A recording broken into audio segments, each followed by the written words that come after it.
ایک माँ और बेटे में मुनाजरा चल रहा था, यानी माँ बेटे की आपस में बहस छिड़ गई। माँ कहती थी कि अल्लाह ताला हमें खिलाता है तो हम खाते हैं, हम बेशक सिर्फ अल्लाह ही का दिया हुआ रिज्क खाते हैं। जबकि बेटा कहता था, अम्मा हम खुद खाते हैं, अगर हम ना खाना चाहें तो नौजुबिल्ला खुदा हमें नहीं खिला सकता। बेटे का ये मौकफ था। इस मनाजरे और बहस के दौरान माँ ने खाना उठाकर बेटे के आगे रख दिया तो बेटा कहने लगा, चलो माँ आज रात मैं ये खाना नहीं खाता, मैं देखता हूं कि अल्लाह ताला मुझे कैसे ये खाना खिलाता है।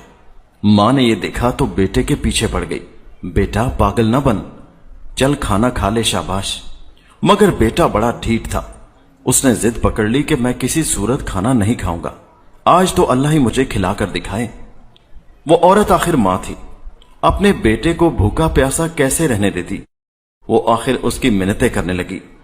बेटे ने जब देखा कि माँ पीछे पड़ गई है तो वो तंग आकर घर से निकला, गांव से बाहर के रास्ते पर हो लिया और गांव के कब्रिस्तान में जा पहुंचा। उसे बैठे बैठे नींद आ गई और वहीं कब्रिस्तान में ही सो गया। माँ ने बेटे के घर से निकल जाने के बाद उसकी पसंद का एक खुशबूदार हलवा बनाया और फिर उसके पीछे पीछे कब्रिस्तान में जा पहुंची। बेटे को देखा कि वहीं पड़ा सो रहा है।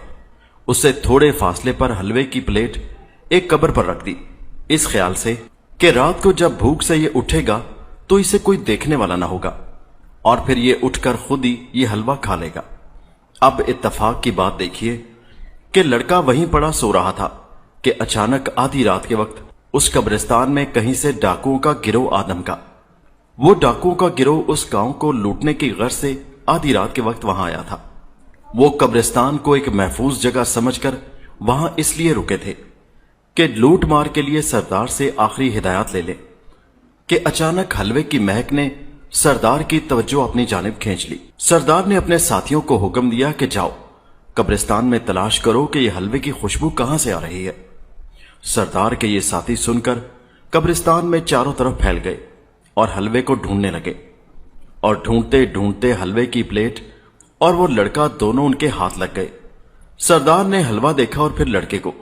फिर सरदार ने हलवे की प्लेट में हाथ डालकर हलवा खाना चाहा तो सरदार के एक साथी ने कहा, रुकिए सरदार, मुझे लगता है कि इस हलवे में जहर मिलाकर रखा गया है और यह साजिश इस लड़के ने बनाई है ताकि यह हलवा खाने के बाद हम सब मर जाएं और ये लड़का गांव वालों ने यहां पर जासूसी के लिए भेजा है और फिर ये हमारे अंजाम की खबर सारे गांव में जाकर फैला दे। सरदार ने अपने साथी की यह बात सुनी तो बहुत खुश हुआ और उसकी अकल की दाद दी और फिर उस लड़के से कहने लगा, अच्छा तो ये बात है, हमारे लिए हलवा रखा और उसमें भी जहर मिला दिया, चल शाबाश, अब ये हलवा तू ही हमें खाकर दिखाएगा। लड़के ने बहुतीरा इनकार किया मगर वो कहने लगा, नहीं, अब ये हलवा तो तुम ही खाओगे, अगर तुमने इसमें जहर मिलाया है तो अभी पता चल जाएगा और अगर ये साजिश है तो फिर तुझे सख्त सजा देंगे, तुझे जिंदा ना छोड़ेंगे। लड़का तो अपनी मां से जिद लगाकर बैठा था कि आज रात वो कुछ नहीं खाएगा। जब उसने सख्ती से इनकार किया कि वो हलवा नहीं खाएगा तो सरदार का शक यकीन में बदल गया कि इस लड़के ने वाकई हलवे में जहर मिलाया है। उसने लड़के पर बंदूक तान ली और गरज कर बोला, अभी तेरा भेजा बाहर निकाल देता हूं। लड़के ने जब अपने सर पर मौत मंडलाती हुई देखी तो फौरन कहने लगा, रुको रुको भाई, मैं अभी हलवा खाता हूं। उसने हलवे की प्लेट डाकुओं के सरदार के हाथ से ले ली और पूरे का पूरा हलवा आन की आन में चट कर गया।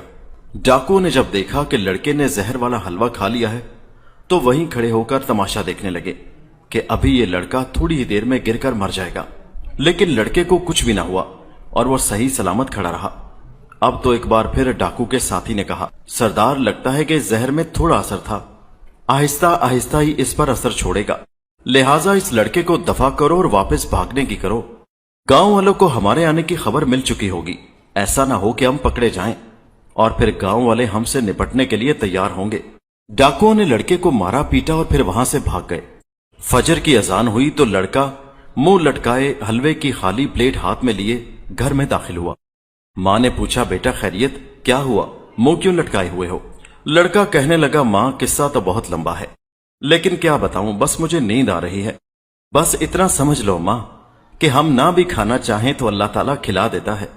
इस मामले में तुम जीती और मैं हार गया। यकीनन وہ اللہ تعالیٰ ہی تھا جس نے